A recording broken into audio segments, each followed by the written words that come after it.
The Arizona Secretary of State's office has received at least 3 complaints of people being harassed by armed vigilantes monitoring ballot drop box locations in the cities of Mesa and Phoenix. All 3 complaints have been forwarded to the Department of Justice for possible investigation. The sheriff in metropolitan Phoenix said Monday he stepped up security around ballot drop boxes after the series of incidents at the drop boxes. Let's take a look at his press conference earlier this week. I think it's undermining who we are as a nation, and I think that it's self-serving in many ways. And what do I see now as the sheriff of one of the biggest counties in the nation? I see that every day I'm dedicating a considerable amount of resources just to give people confidence that they can cast a vote safely, and that is absurd. It's absurd to think that any individual can't go to a vote box and drop their ballot, that you can't go to a polling site and not be harassed, that you can't cast your vote and at the conclusion see an election and have confidence that the outcomes are just. Because I know firsthand, and it's not my role or responsibility, but I know how hard the county recorder and his office work because I have seen it and I've been present during it. And I have news for you. The people who work in those offices and those polling sites out in the community are people from the community that represent all parties, all walks of life, and all interests, and there are checks and balances. So you wanted me to talk.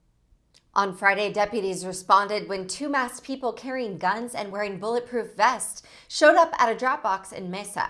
Alternately, there have been reports of people carrying cameras, megaphones, and weapons near voter boxes, as well as reports of people with cameras pointed at ballot boxes in the state. The existence of these vigilantes makes sense considering that Arizona became a flashpoint for unproven right-wing voter fraud conspiracies following now President Joe Biden's 2020 election night victory in the state. State counties have had their votes recounted and audited with no evidence of fraud. However, the state's Republican gubernatorial candidate, Carrie Lake, has repeatedly claimed that there was fraud, and she's also refused to say whether she will accept the midterm election results if she loses, much like former President Donald Trump. Fueled by Trump's false claims and the debunked film 2,000 Mules, drop boxes have become a hotbed for conspiracy theories, alleging without evidence that people illegally collected and deposited ballots in them. CNN reported that the Arizona Alliance for Retired Americans and Voto Latino filed a federal lawsuit alleging that Clean Elections USA and its founder, Melody Jennings, were violating the Voting Rights Act and civil rights law with a coordinated campaign of vigilante voter intimidation. The lawsuit highlights 3 complaints submitted to election officials in the state, reporting that the group, sometimes armed volunteers, were photographing voters' license plates and accusing voters of dropping off phony ballots as mules, a reference to a debunked conspiracy theory.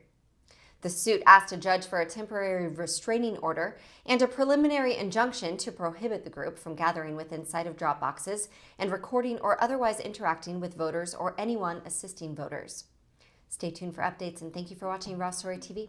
Please be sure to visit us at rawstory.com, stay informed, and tap below to take action by liking, subscribing, and joining all those who like their news raw.